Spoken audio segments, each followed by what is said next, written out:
All right, today we're going to talk about dividing radicals. But before we get into dividing radicals, I want to just talk very quickly about a little shortcut when you are multiplying radicals. So here I have the square root of 11 times the square root of 11. Now, in a previous lesson, you learned that you're going to take those two and multiply them together. So I'll get the square root of 121. Now, if I go to my calculator and put in the square root of 121, that's going to equal 11. So what you notice is when you multiply two radicals that have the exact same number underneath the radical, you just simply get that radical back again. Or you simply get that number back again. So when I multiply the square root of 11 times the square root of 11, it's going to simplify down to just 11. So if I have the square root of 24 times the square root of 24, without really doing any math, I know that the answer has to be 24. So it's kind of like when you multiply two radicals that are the same, it's sort of like doing it and undoing it. So for instance, the square root of 173 times the square root of 173 is going to equal 173. So that makes it really nice and easy when you're multiplying two radicals that are exactly the same. And that's going to help us when we are dividing radicals. So here we're going to talk about how to divide radicals. Now there is a rule in math that you cannot have any radicals in the denominator. So when you're dividing, if there's a radical in the denominator, you have to do what is called rationalizing it. And we'll get to that in just a minute. So if I have the square root of a over b, which is just some fraction underneath the radical, I can actually break that up into the square root of a divided by the square root of b. These guys here are equivalent statements. They mean the same thing. So the steps I'm going to use for dividing radicals is first I'm going to see if I can simplify anything inside the radical or anything outside of the radical, and I'm going to simplify those separately. Then I'm going to look to see in the denominator if there is going to be a radical. If there is a radical, I'm going to multiply the top and the bottom by that radical. And then my third step is to take one more look and see if I can simplify anything, knowing that there should not be any radicals left in the denominator. All right, let's take a look at this first example. So step one, I'm going to look at the numbers that are outside the radical and see if I can simplify them. Well, I have a 3 here outside the radical. I don't have anything outside the radical in the denominator, so that's simplified. I have a square root of 5 in the denominator, but none in the numerator, so that's simplified. So I've taken care of step one. Now I'm going to see if there's a radical in the denominator, and I'm going to multiply the top and the bottom by that radical. Well, there's a square root of 5, so I'm going to multiply the top by the square root of 5, and I'm going to multiply the bottom by the square root of 5. Now, when I do that, 3 times the square root of 5, this is outside the radical, this is inside the radical, so this is just going to be 3 times the square root of 5, simply like this. And if you remember from what we talked about in the very beginning, the square root of 5 times the square root of 5 is simply 5. So now I've taken care of step 2. You can see I no longer have a radical in the denominator. I have rationalized the denominator. And now I'm just going to take a look at the numbers outside and the numbers inside the radical and see if I can simplify anything further. Well, 3 over 5 are the numbers outside the radical. Those are simplified. And the square root of 5 is simplified. So then this here becomes my final answer. Let's take a look at the next one.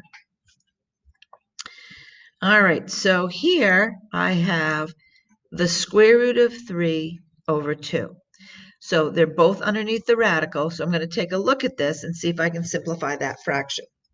Well, the square root of 3 over 2 is already simplified. But I can break this up into the square root of 3 divided by the square root of 2. If you remember, we had said that those were equivalent statements. So now I've taken care of step 1. Step 2, there's a radical in the denominator, so I have to rationalize it by multiplying the numerator and the denominator by the square root of 2. And when I do that, When I multiply radicals, they're both underneath the radical, so I can just multiply them together. This will be the square root of 6 over 2, because remember, the square root of 2 times the square root of 2 is simply 2. Once again, I cannot simplify this further because the square root of 6 is underneath the radical and the 2 is not. So this here is completely done. Let's take a look at the next one. I'm going to do step 1. So outside the radical, I have 6 over 4. I can simplify that to 3 over 2. So I'm going to do that. 3 over 2. Just divide the top and the bottom by 2. And underneath the radical, I have the square root of 3 and the square root of 5. Well, those are already simplified. I can't simplify that any further.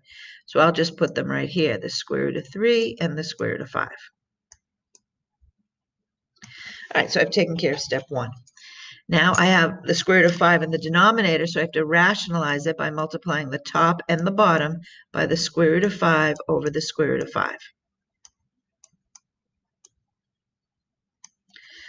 When I multiply across, this 3 is going to still be here because I don't have anything to multiply him by. But then in the numerator, this will become the square root of 15 because 3 times 5 is 15. And in the denominator, I don't have anything to multiply this 2 by, so he's just going to be here.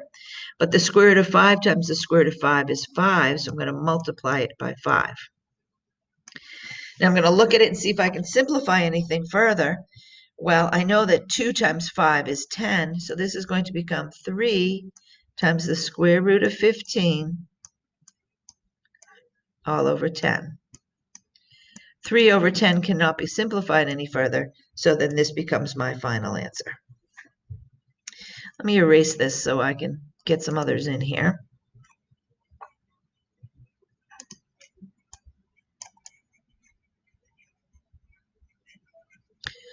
All right, let's look at the ones on the bottom here. All right, so I have nothing outside the radical, so I can't simplify that, but I can simplify the square root of 3 over the square root of 12, because remember, this is the same thing as saying the square root of 3 over 12, and that's going to become the same thing as the square root of 1 over 4. And this is the same thing as saying the square root of 1 over the square root of 4. Well, I can go ahead and rationalize this, but boy, I can see right away that I know the square root of 1 is 1, and the square root of 4 is 2. So I can just go ahead and evaluate those, and my answer will be 1/2. Let's take a look at this next one. Square root of 32 over 2. Well, I know that 32 over 2 is 16. So this will be the square root of 16. So already I've rationalized the denominator simply by simplifying that fraction. And I know the square root of 16 evaluates to just 4. So I know that this answer is just 4. And here I have the square root of 4 over the square root of 8. I can simplify this fraction because 4 over 8 is 1/2. So this is the square root of 1 over the square root of 2. Well, I know the square root of 1 is 1, so I can evaluate that, simplify it to 1, and then I still have the square root of 2 in the denominator. But now I do have to rationalize that denominator by multiplying the top and the bottom by the square root of 2 over the square root of 2. So in my numerator, 1 times the square root of 2 is just the square root of 2. And if you want, you can put a 1 out front. It's not wrong. If you wanted to do that, that's fine. And the square root of 2 times the square root of 2 is simply 2. And then you've done this one. So go ahead and try the exercises in your homework. And if you have any questions, let us know.